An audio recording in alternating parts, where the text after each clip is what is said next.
My name is John Passfield, and the title of this reading will be L.M. Montgomery, Video 21, Anthems Part 3. So here is my novel, L.M. Montgomery, I Gave You Life, novel by John Passfield. So it's a photograph of the historical author L.M. Montgomery about the year 1938. In 1938, with another world war looming and her own personal problems threatening to overwhelm her, acclaimed Canadian author L.M. Montgomery begins to write what she has decided will be her final Anne novel, the final novel with Anne as a character. As she works on the new book, she recalls the days when Anne of Green Gables became a worldwide literary phenomenon and the dilemma that she faced at that time, whether to write a series of novels in which Anne would perpetually remain the child the world had come to know and love, or to allow Anne to grow to adulthood with all the ongoing torments of the one who had given her life, L.M. Montgomery. Would you want your child to lead the life that you have led? That was her question at the time. Okay, so we're dealing with three novels then. In my novel, L.M. Montgomery is a character. In 1938, she sits down to write a novel. That novel will be, by chapter 16 of my novel, complete, and it will be Anne of Ingleside, the last novel which she wrote with Anne as a character. While writing that novel, her mind goes back to the days when she had written her first novel with Anne as a character and the choice she had. You have Anne remain a child through what eventually became 8 novels, but she didn't know the number at the time, or do you have Anne grow up gradually through what will be a series of novels? So there we are, 3 novels to keep in mind. The premise of the poetic novel is not based on the differences among human beings, as are the novels which explore and discuss social issues. The premise of the poetic novel is that all human beings are alike, not on the surface of their lives, but in the depths of their lives. By this I mean that the process of human thinking is the same in every human being who has ever lived, is living now, and ever will live. That this process is highly complex is one of the most fascinating things about life here on Earth. There are 12 anthems in this novel, and I will read the 4 anthems which are embedded as imagery in the mind of the main character in chapters 11 to 15 of her thought. So let's go to page 84 and start the reading. 84. Whoops, I went past it already. Okay.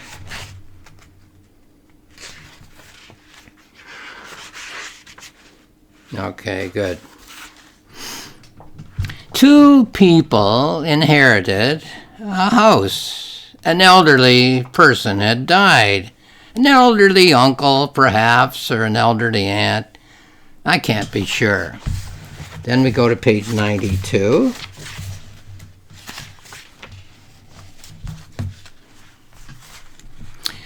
The 2 sat and listened at the reading of the will. They were siblings, perhaps, or perhaps they were distant cousins. I can't be sure.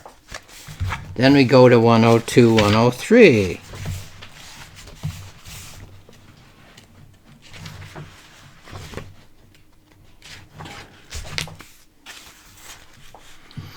The 2 agreed that they were not prepared to live together in the same house. "Buy my half from me," said the one to the other, "and I will go and live somewhere else." "Buy my half from me," said the other to the one, "and I will go and live somewhere else." Okay, then we go to 110. "But I have no money to buy your half of the house," said the one. "Nor do I have money to buy your half of the house," said the other. And then we go to the last one on page 118, the last in this anthem. Here it is. Yes, I can cut it down the middle, said the carpenter, and make 2 separate houses of what was once one home. There'll be a gap, the width of a saw blade, between the 2 halves. Now, shall I send... Whoops, I ruined that, didn't I? Shall I send the bill to 1 address or 2? So, okay, 2 people inherit a house, and so on. There's 2 characters in this novel, Ella Montgomery and Anne herself, Anne Shirley, Anne of Green Gables. So ask yourself what the connection might be. Page 85 is the next one. Oops, I better settle down here and concentrate. 85, okay, 85. The little fisher girl sits with her parents at a stall in the market. 93. The little farmer boy sits at a stall in the market too. 104.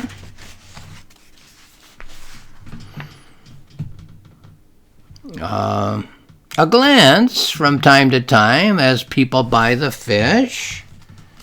111. A glance here and there as people buy the produce of the farm. Then 119. Will they ever grow up? Always glance and shy away? Are the clocks at the market all on hold? So a relationship between 2 people that isn't really a relationship. It hasn't moved. Will it change is the question, I guess. Okay. Page 88, another one. These are all images that comment on the life of the main character and, of course, her character, Anne Shirley. So, page 88. The ship was just offshore. A St. Bernard could have swum to it in about 10 minutes flat. Sorry, I ruined that too.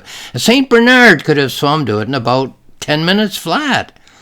But nothing could survive in that raging storm.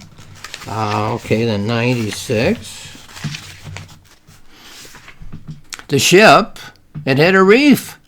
The waves were breaking it apart. You could see the sailor clinging to the mast. 106. Some of his mates had been swept to sea. Other mates had braved the waves. The boy was just above the waves that lashed the mast. From 106 to 114.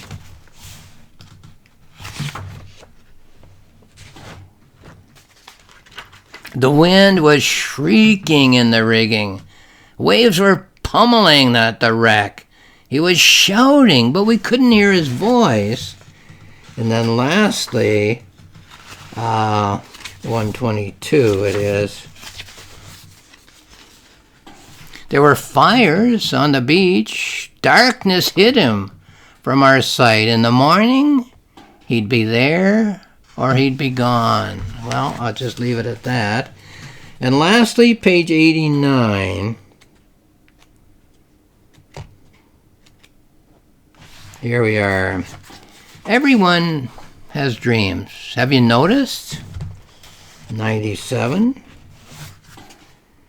Some have 2 or 3. 107. Dreams chase us, and we chase our dreams. 115.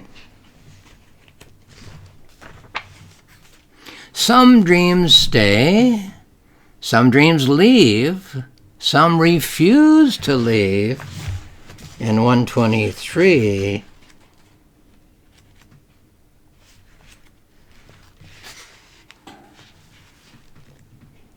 where are we here? 123, sorry. One can spend an eon trying to shed a dream. One can spend an eon, E-O-N, trying to shed a dream. The poetic novel, like any genre of literature, deals with certain elements of human life and leaves other elements aside. What it does not deal with is the intelligence of the particular character who is portrayed as the main character of the novel. What it does deal with is the thought processes of the main character of the novel. In an earlier video presentation, I explained in that video that what I was not concerned with was which of the two, well, I missed a line here. In an earlier video presentation, I raised the question of who's the deeper thinker, Hamlet or Lady Macbeth. I explained in that video that what I was not concerned with was which of the two is more intelligent, Hamlet or Lady Macbeth. What I was concerned with is at what level of human thinking is each of those two characters being presented to a viewer or a reader. So now I will include Ellen Montgomery in the discussion. I would say this. Number one, that Lady Macbeth is thinking at the deepest level of the human mind because she's thinking, certainly in the sleepwalking scene, in image fragments. She cannot, at that stage of her life, due to the trauma which she has undergone, take the image fragments which are floating at the deepest level of her subconscious mind and turn them into articulate sentences. That's number one. Number two, Hamlet, on the other hand, is one of the most articulate characters we have in all of literature. What's fascinating about Hamlet is that he is aware, I would say almost completely aware, of all of the imagery at the deepest levels of his subconscious mind. The difference between Hamlet and Lady Macbeth is that she cannot turn the image fragments into cohesive imagery of sentence and paragraph, while Hamlet turns the image fragments of his mind into some of the most eloquent and penetrating image sentences and image paragraphs in the language. Now, number three, so where's Ellen Montgomery on this chart? Well, I think that Ellen Montgomery is able to turn the image fragments at the most subconscious level of her mind into image sentences and image paragraphs, but I don't think the text of this novel, my novel, indicates whether or not she's conscious of these image sentences and image paragraphs which are being generated at the subconscious level of her mind. In an earlier video presentation, I spoke of active and latent imagery. I don't believe that the text of this novel indicates whether the images by which the subconscious mind of this main character, Ellen Montgomery, is attempting to find potential meaning in her life experience is either latent imagery or active imagery. What we see as readers of the novel is the imagery that is working at the subconscious level of her mind, with Anthems as the example that I'm presenting in this video reading, but we readers do not see whether these images are active at the conscious level of her mind or latent. In the poetic novel or poetic play, there are various levels of image generation and image comprehension at which the main characters can be presented to a reader. In the prose novel or prose play, there is only one level at which the main character can be presented to a reader, and that is at the surface, the conscious level of thinking of the human mind. So, this is my novel, Ellen Montgomery. I Gave You Life, a novel by John Passfield. It's found on Amazon where there's more information. It's found at my publisher's website, roxmillspress.com. More information there at my website, johnpassfield.ca. There are 2 free books. You click on the cover icon and the text pops up on the screen, free. Have a look. The Planning Notebook is simply that, a book in which I recorded my thoughts as I planned and wrote the novel. The journal is a reflective journal. I recorded my thoughts as I polished the novel after having completed the rough draft. So have a look if you're interested. There are many, many topics, all kind of focusing on L.M. Montgomery and her relationship with her character Anne. So lastly, I'll just say thank you for watching this video.